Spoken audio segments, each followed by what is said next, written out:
यशवा बाब 8। और खुदावंद ने यशवा से कहा, खौफ ना खा और ना हरासा हो, सब जंगी मर्दों को साथ ले और उठकर आई पर चढ़ाई कर।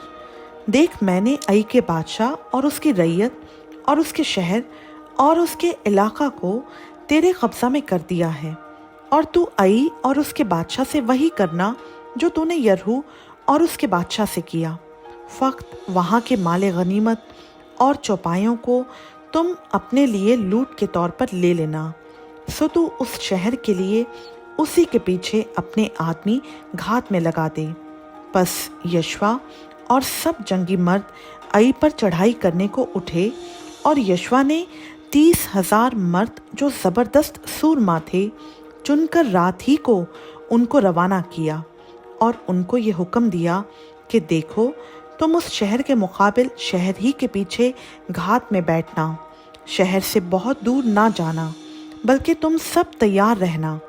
और मैं उन सब आदमियों को लेकर जो मेरे साथ हैं शहर के नज़दीक आऊँगा, और ऐसा होगा कि जब वो हमारा सामना करने को पहले की तरह निकल आएंगे तो हम उनके सामने से भागेंगे, और वो हमारे पीछे पीछे निकले चले आएंगे, यहाँ तक कि हम उनको शहर से दूर निकाल ले जाएंगे, क्योंकि वो कहेंगे कि ये तो पहले की तरह हमारे सामने से भागे जाते हैं, सो हम उनके आगे से भागेंगे।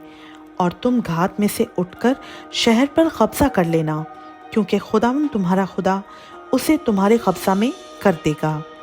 और जब तुम उस शहर को ले लो तो उसे आग लगा देना, खुदावंद के कहने के मुआफिक काम करना। देखो, मैंने तुमको हुक्म कर दिया। और यशवा ने उनको रवाना किया, और वो कमीन गाह में गए और बैतेल और आई के दरमियान आई के मगरिब की तरफ जा बैठे। लेकिन यशवा उस रात को लोगों के बीच टिका रहा। और यशवा ने सुबह सवेरे उठकर लोगों की मौजूदात ली, और वो बनी इस्राएल के बुजुर्गों को साथ लेकर लोगों के आगे आगे आई की तरफ चला। और सब जंगी मर्द जो उसके साथ थे चले और नज़दीक पहुंचकर शहर के सामने आए, और आई के शुमाल में डेरे डाले। और यशवा और आई के बीच एक वादी थी। तब उसने कोई 5,000 मर्दों को लेकर बैतेल और आई के दरमियान शहर के मगरिब की तरफ उनको कमीन गाह में बिठाया। सो उन्होंने लोगों को, यानी सारी फौज को जो शहर के शुमाल में थी, और उनको जो शहर की मगरबी तरफ घात में थे, ठिकाने पर कर दिया। और यशवा उसी रात उस वादी में गया।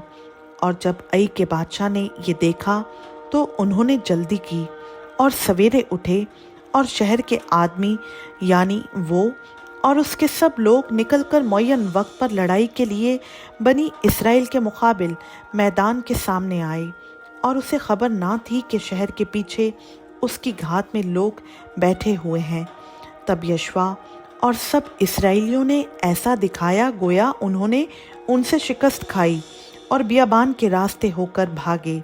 और जितने लोग शहर में थे वो इनका पीछा करने के लिए बुलाए गए, और उन्होंने यशवा का पीछा किया और शहर से दूर निकले चले गए।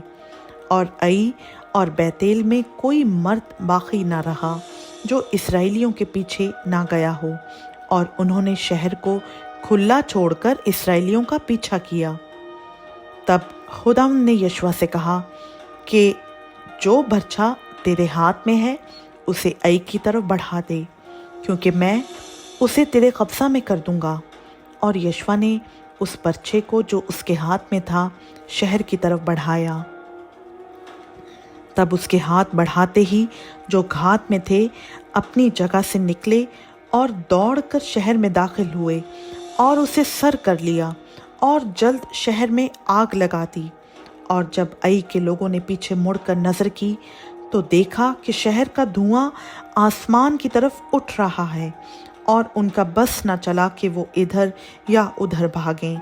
और जो लोग बियाबान की तरफ भागे थे वो पीछा करने वालों पर उलट पड़े। और जब यशवा और सब इस्राएलियों ने देखा कि घात वालों ने शहर ले लिया और शहर का धुआं उठ रहा है, तो उन्होंने पलटकर आई के लोगों को कत्ल किया, और वो दूसरे भी उनके मुकाबला को शहर से निकले। सो वो सब के सब इसराइलियों के बीच में जो कुछ तो इधर और कुछ उधर थे पड़ गए, और उन्होंने उनको मारा, यहाँ तक कि किसी को न बाकी छोड़ा न भागने दिया। और वो आई के बादशाह को जिंदा गिरफ्तार करके यशवा के पास लाए।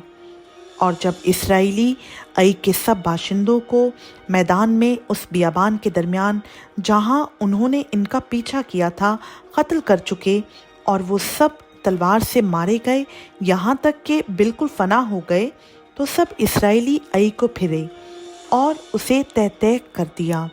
चुनाचा वो जो उस दिन मारे गए मर्द और औरत मिलाकर 12,000 यानी आई के सब लोग थे, क्योंकि यशवा ने अपना हाथ जिससे वो बच्चे को बढ़ाए हुए था नहीं खींचा, जब तक कि उसने आई के सब रहने वालों को बिल्कुल हलाक ना कर डाला।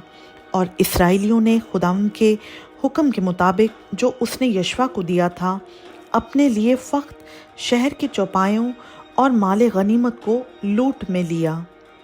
बस यशवा ने आई को जलाकर हमेशा के लिए उसे एक ढेर और वीराना बना दिया, जो आज के दिन तक है। और उसने आई के बादशाह को शाम तक दरख्त पर टांग कर रखा, और जूं ही सूरज डूबने लगा, उन्होंने यशवा के हुक्म से उसकी लाश को दरख्त से उतारकर शहर के फाटक के सामने डाल दिया, और उस पर पत्थरों का एक बड़ा ढेर लगा दिया, जो आज के दिन तक है। तब यशवा ने कोहे एबाल पर खुदाम इसराइल के खुदा के लिए एक मस्बा बनाया, जैसा खुदाम के बंदा मूसा ने बनी इसराइल को हुक्म दिया था, और जैसा मूसा की शरीयत की किताब में लिखा है। ये मस्बा बेखड़े पत्थरों का था, जिस पर किसी ने लोहा नहीं लगाया था, और उन्होंने उस पर खुदाम के हुजूर सौख्तनी कुर्बानियाँ और सलामती के ज़बीहे गुजराने। और उसने वहाँ उन पत्थरों पर मूसा की शरीयत की जो उसने लिखी थी, सब बनी इसराइल के सामने एक नकल कंदा की। और सब इसराइली और उनके बुजुर्ग और मुनसिबदार और खाजी यानी देसी और परदेसी दोनों लावी काहिनों के आगे, जो खुदावंद के अहद के संदूक के उठाने वाले थे, संदूक के इधर और उधर खड़े हुए। इनमें से आधे तो कोहे गर्जीम के मुकाबिल और आधे कोहे एबाल के मुकाबिल थे, जैसा खुदावंद के बंदा मूसा ने पहले हुक्म दिया था कि वो इसराइली लोगों को बरकत दें।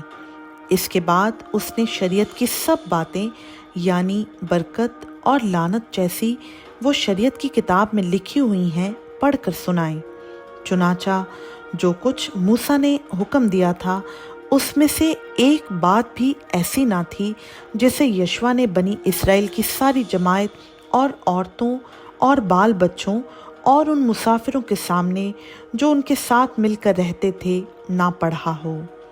खुदा उनका पाक कलाम का पढ़ा, सुना, समझा और कबूल किया जाना हम सबों के लिए बाइस से बरकत हो। आमीन।